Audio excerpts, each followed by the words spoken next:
Bonjour les amis, aujourd'hui on va parler de nuances. Puis qu'est-ce que je veux dire par ça? C'est des couleurs qui sont plus foncées et des couleurs qui sont plus pâles. Okay? On va pas diviser les couleurs par groupe comme on a fait avec les couleurs froides ou chaudes.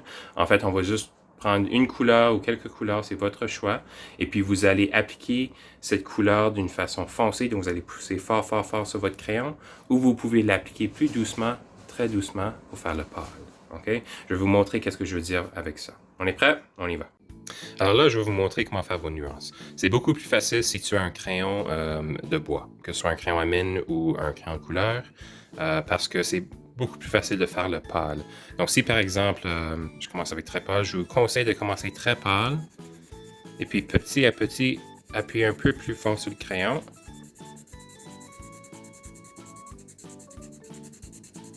Puis là, vous pouvez bien voir une belle nuance qui commence pâle et puis graduellement devient de plus en plus foncée.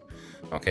Tu peux aussi pratiquer pâle tout seul, moyen, un peu plus foncé comme ça, et puis foncé, bien sûr, tu pousses fort. OK? Assure-toi de ne pas pousser tellement fort que tu casses la mine. Okay? On n'a pas besoin de pousser aussi fort que ça pour avoir nos différentes nuances. OK? Si tu n'as pas de crayon de bois et disons que tu as seulement des crayons de cire, c'est plus difficile, mais c'est quand même possible de faire les nuances. Je ne m'inquiéterai pas trop du moyen pour celui-ci avec des crayons de cire. Je ferai juste pâle et foncé. Donc, même chose, très très doucement. J'appuie sur le crayon, pas trop fort. Et puis, même chose avec foncé. Ça, je fais le contraire. Là, je pousse plus fort. OK? Donc, on peut voir la différence entre pâle et foncé avec les crayons de cire. Et le plus difficile de tous, c'est les marqueurs. Il y a quand même une façon de le faire. OK? Tu vas faire des petits points. Donc, par exemple, ici, je veux faire pâle, donc je vais faire quelques petits points ici et là.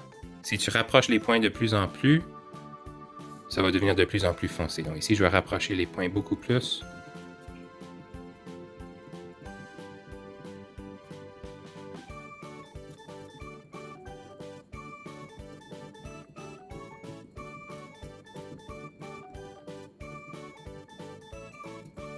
OK, puis on voit bien la différence. Ici, ça a l'air beaucoup plus pâle. Et ici, ça a l'air beaucoup plus foncé. Puis la différence, c'est j'ai mis moins de points ici qu'ici. OK?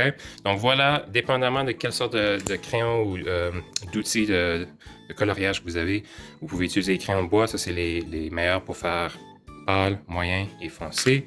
Crayon de cire, ça peut fonctionner, marqueur aussi, mais il faut juste ajuster la façon qu'on le fait. OK, les amis, je vais vous donner quelques exemples de travaux et puis après ça, vous pouvez commencer à les faire vous-même.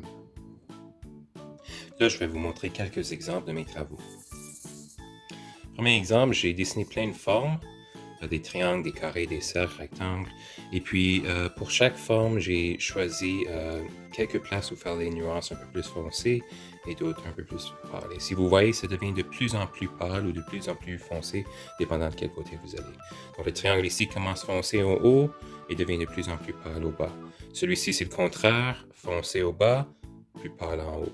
Celui-ci, j'ai fait foncé vers le pâle vers le milieu et puis plus vers les coins foncés. Ici, foncé au milieu, puis les extrémités sont pâles.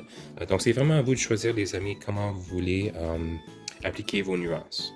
Est-ce que vous voulez mettre pâle à une place et foncé à une autre? C'est à vous de choisir. OK? Un autre exemple de qu'est-ce que vous pouvez faire, vous pouvez dessiner ou imprimer une image de l'Internet. Et puis, qu'est-ce que j'ai fait cette fois-ci? Toutes les choses qui sont à la droite, je les fais foncer. Toutes les choses à la gauche, plus pâle. Donc, on voit le gazon est très foncé ici, puis devient de plus en plus pâle. Les chevaux commencent foncés à la droite, et deviennent de plus en plus pâle quand on bouge à la gauche. Okay? C'est une autre option, qu'est-ce que vous pouvez faire.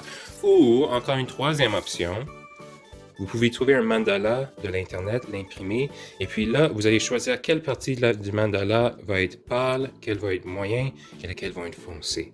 Ce mandala-là, il est un peu compliqué. Vous n'avez pas besoin de faire quelque chose aussi compliqué que ça, mais c'est à vous de choisir. Donc, j'ai certaines places où, encore une fois, ça va de plus en plus pâle, et j'ai certaines places où j'ai juste mis foncé, moyen, pâle, foncé, moyen, pâle.